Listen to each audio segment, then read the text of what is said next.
Get ready because today we're going to break down Bárbara Rey's explosive interview on the Viernes. Secrets, controversies, and a face-to-face that left everyone breathless.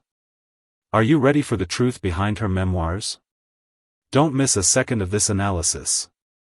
And before we start, don't forget to subscribe to the channel, share this video with all your friends, and of course, give us a good like so we can keep bringing you the best content. Let's begin. Bárbara Rey, the iconic vedette who has marked an era in the Spanish entertainment scene, has returned to the media spotlight with the force of a hurricane. Her much-anticipated appearance on the Viernes set to present her newly released memoirs promised to be a major event, and it did not disappoint. However, what was expected to be a night of revelations and nostalgia turned into an intense confrontation that captured the attention of all Spain and proved that Bárbara's story remains an inexhaustible source of public interest. The atmosphere on set, full of anticipation, was quickly disrupted. Barely 10 minutes after Bárbara Rey took her seat, the calm vanished and controversy erupted with an intensity no one anticipated. The trigger was a question, seemingly innocent but with an implicit charge that lit the fuse. Journalist Ángela Portero, known for her sharpness and direct style, was the protagonist of this first and loud confrontation. The question Ángela raised was simple, yet complex at the same time. Why had Bárbara omitted certain romantic relationships from her memoirs that, according to the journalist, were public knowledge? Ángela Portero's question was immediate. She incisively confronted Bárbara about the absence of names like Perret or Manuel Alejandro in her newly published book. Bárbara Rey's response was instant and forceful, making it clear she was not willing to dodge the topic nor allow her judgment to be questioned. Of those who are alive, you don't reveal the details, and of those who are dead, you talk calmly, except for those who have taken pictures of you with someone you've had a fling with, Ángela Portero accused, with a clear insinuation of manipulation by the vedette. The accusation, implying a kind of complicity in leaking images, did not sit well with Bárbara. Her reply was immediate and laced with irony that revealed her deep discomfort. "I'm very sly, I learned it from your husband." The vedette, no stranger to media battles, quickly hit back, hinting at Ángela Portero's past. The journalist, unfazed, raised the stakes. "You learned it earlier, Montero has done it to you," referring to a supposed prior experience Bárbara had with compromising photos. The verbal clash, unfolding live before the stunned audience, intensified with every exchange. Bárbara, visibly upset by the insinuation that she omitted names for convenience, defended herself vehemently. "If I only had a friendship with Perret and he wasn't my lover, and I didn't want to put it in, then I don't put it in." Her argument was clear. The content of her memoirs was a personal and sovereign decision, and she was not going to be held accountable for it. The tension was palpable, and Bárbara, with a tone increasingly charged with indignation, accused Ángela Portero of using questionable tactics. "I didn't come here to fight or argue with you, nor to have you say things that you can't prove or that aren't true," she concluded. The vedette did not hesitate to threaten silence if the journalist continued with her line of interrogation, making it clear that her patience had a limit. "If you keep this up, I'll just stop answering you. I wouldn't want it to be like that because you know I'm super kind, and I wouldn't want to reach that limit. I would like this to be a night of joy and happiness." "You are used to attacking with very low blows and lies," Bárbara exclaimed, with irony bordering on sarcasm, making her displeasure with the direction the interview was taking very clear.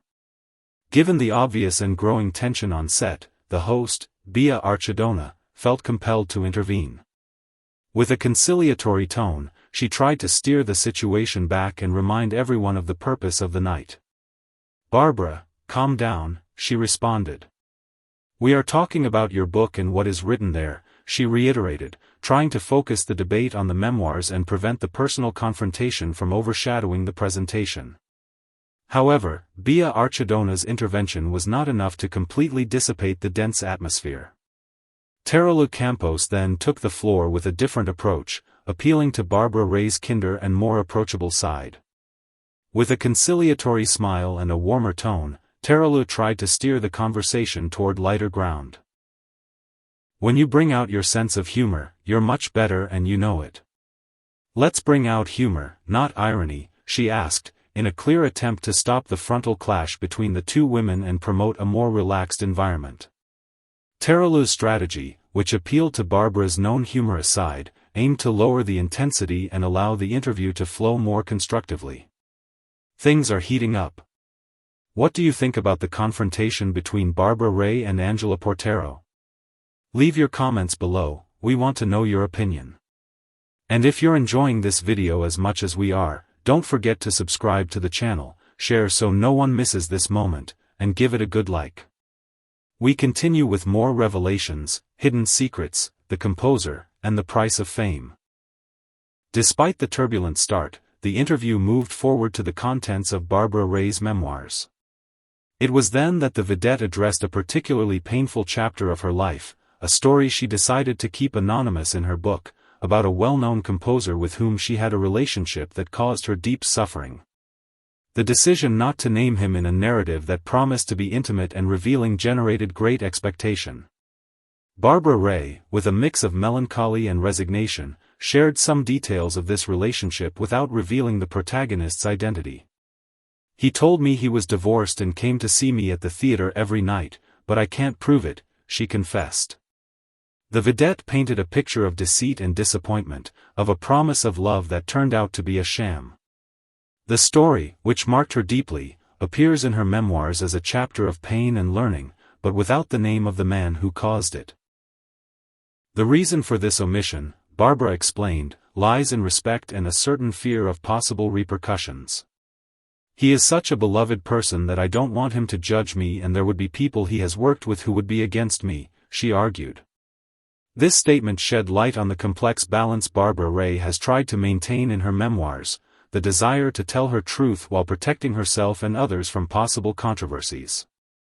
The decision not to name this composer highlights the difficulty of revealing a public life without hurting sensitivities or causing new controversies.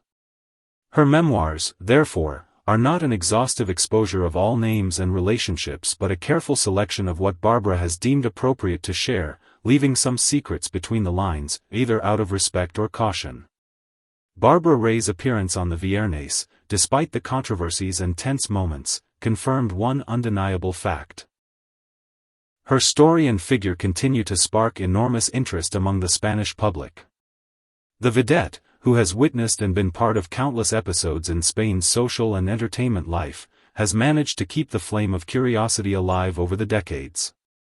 Her memoirs, which promise to reveal long-kept secrets but also leave others in mystery, are a testimony of a life lived intensely, marked by successes, scandals, and above all, an unmistakable personality. Share this video with all your contacts so the conversation doesn't stop. And of course, give us a big like if you liked it. Thanks for joining us and see you in the next video. See you soon.